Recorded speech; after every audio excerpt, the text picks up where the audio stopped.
Prior to World War II, 85, 90% of the black population of this country lives in the South.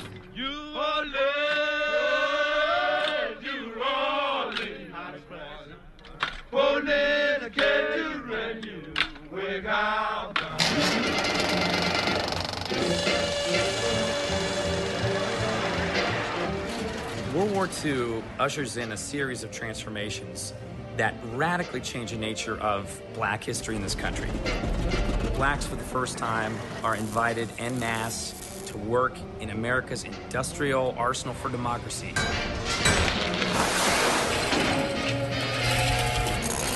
Between 1940s and 1970s, you see over 4 million African Americans leave the South in ways that had never occurred before. Head for New York, head for Chicago, head for Los Angeles. For the first time, they were integrated into the American work economy. They were earning enough to be lower middle class homeowners in LA and to establish, if not exactly, a very close similarity to the American dream. And then with World War II's end, LA's wartime economy adapted itself to a booming automotive industry with major corporations like GM, Chrysler, Ford, Goodyear, and Firestone, all establishing factories in South Los Angeles. It was a moment of unprecedented black prosperity in which the trajectory of black America was on the rise. People were getting jobs, people were buying homes, people were buying cars, sending their kids to colleges. It was a moment of real optimism. The American economy is changing. We're moving from an industrial economy to an economy based on service, based on information, rooted in technology. Blacks find that their skills don't fit into either of those demands. They don't have the education or the skill or the training because of historic discrimination. We're not talking about people who had careers. We're talking about people who had jobs. If you have a job, you are dependent upon that job. So when that factory closes, you are, in essence, ass out. By the late 60s, you see those plants beginning to disappear. When they disappear, there is virtually nothing left in their wake.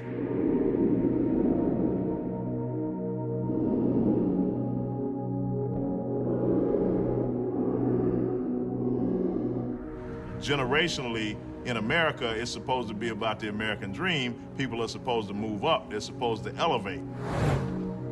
We're talking about a situation where, in actuality, it went in reverse. The children, over time, began to do worse than their parents.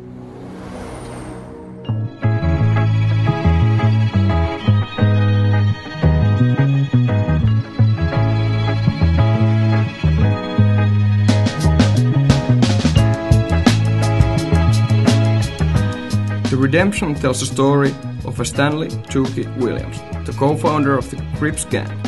Now in death row, feeling guilty of his past, he's dedicating the rest of his life to making the world less violent. He's being truly low contextual and honest, doing everything he can to reduce the street violence. The former violent killer has become a friendly human being.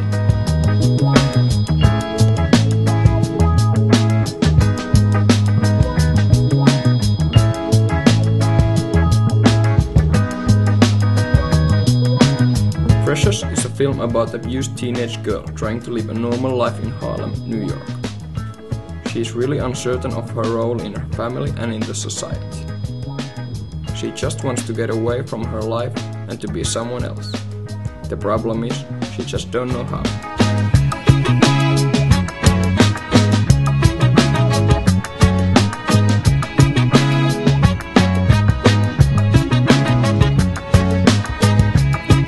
Carver is a police officer in the HBO hit series The Wire.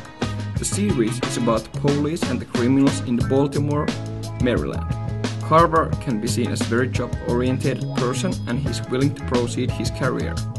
He's known to be very social and friendly but strict. He appreciates his work and his colleagues.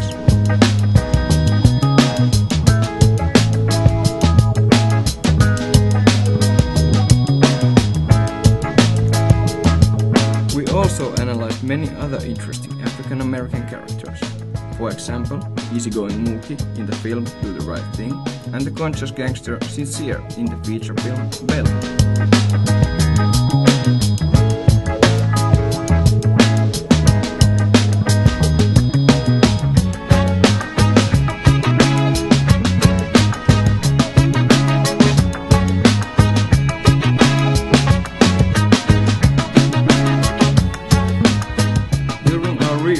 We found out that the characters could be divided into two categories. First one aiming into the raising the standard of living among the African Americans, each one of them in his or her own way. Characters in the other category accept the fact that society can be changed, so they try to make the most of it in the world of crime. Characters in the first category are very different from each other. For example, Mookie from the film Do the Right Thing is living a normal life. He respects the messages of African American heroes Jesse Jackson and Reverend Al Sharpton. He doesn't cause any problems, but still stands up for his beliefs. Carver from the TV series The Wire, on the other hand, is a police officer trying to help the people of the poorest neighborhoods, because he has lived in the same kind of conditions. The difference between these two is that Carver does tangible things, whereas Mookie is just being, living his life. On the other category, the so-called gangsters try to live from day to another. They are usually monochronic with their illegal intentions.